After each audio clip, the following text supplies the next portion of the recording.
Sefer Bamidbar, Parshat Pinchas, on repairing the law. In Parshat Pinchas, the sisters, Machla, Noah, Hogla, Milcah, and Tirzah, are set to receive no inheritance after the death of their father, as the Israelites' inheritance laws at the time allotted nothing to daughters. Displeased, they go before Moshe and the other authorities, and they say, "Our father died in the wilderness. He was not one of the faction, Korach's faction, which banded together against the Lord, but died for his own sin. And he has left no sons. Let not our father's name be lost to his clan just because he had no son. Give us a holding among our father's kinsmen."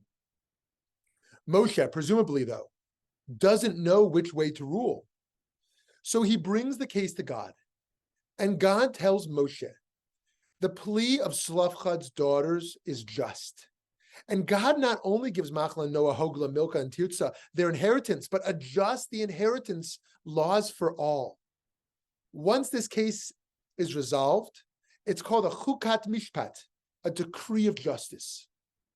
This means that although the ruling began as a one-time response to the case brought by the sisters, it became an eternal ruling. So what can we learn from this story? First, we can recognize Moshe's humility in not trying to resolve the case himself. He could have simply said, the laws on the books don't allow inheritance for daughters, and dismissed their request for justice. Instead, though, Moshe recognized that a valid question was asked and earnestly sought a solution. Second, we can look to the example set by God. God, too, could have shut the sisters down. But instead, we learn that even God is accommodating and is willing to have halakha respond to the complications of the day. Third, we must, of course, be inspired by the courage of the daughters and their standing up for what was right.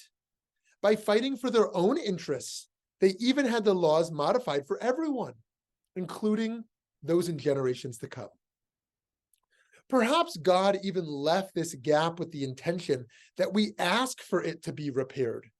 Maybe it was in order for Machla, Noah, Hogla, Milcah, and Tirzah, and Moshe to teach us what empowered leadership looks like and provide a model for protesting injustice in our lives. According to the early Hasidic master, Rav Avraham Yehoshua Heschel, we can think of the five sisters when making Havdalah, the ceremony at the end of Shabbat, in which we hope for the redemption of the world.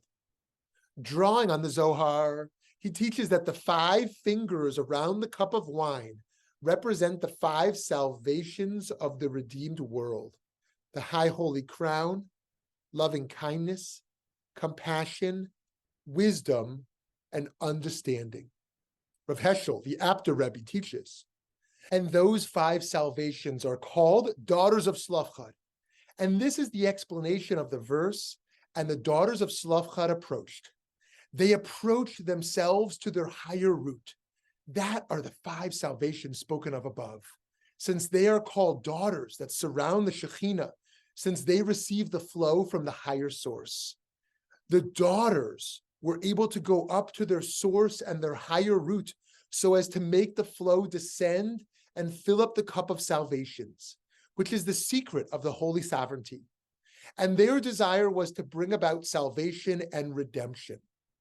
By ascending to plead their case, the sisters were able to have redemption flow down the Kabbalistic tree of life, like wine, from Keter to Bina and Chochma to Chesed and Gevura, to repair the world.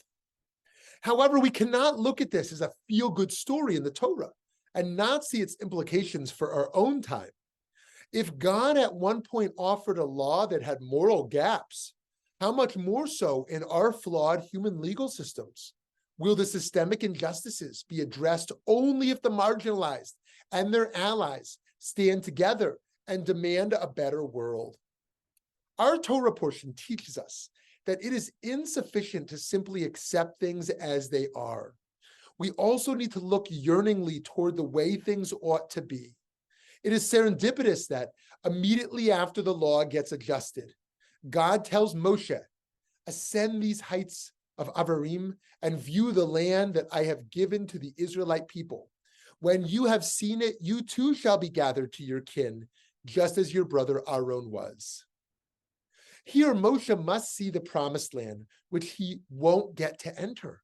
He sees the dream, but he also sees how far there is to go, beyond the span of his own life.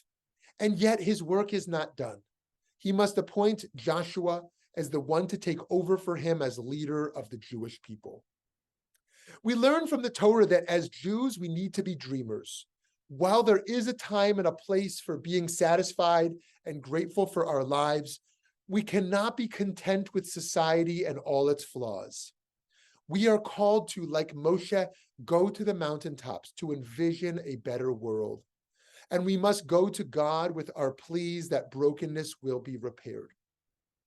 While we, like Moshe, likely won't live to see all our dreams fulfilled, making space for our dreams and making efforts to achieve them is a necessary part of the journey. As we will later read in the book of Deuteronomy, justice shall you pursue, that you may thrive and occupy the land that the Lord your God is giving you. While there certainly is immense spiritual depth to the Torah, it's also profoundly concerned with financial matters, which even today can matter greatly for people's well-being, their security, and even their life and death. Yes, justice must be pursued in the abstract sense, but we must be mindful to never be too far removed from the tangible effects of injustice on the ground, so that we know exactly what changes to advocate for and how to envision and enact a redeemed world in practice. Shabbat Shalom.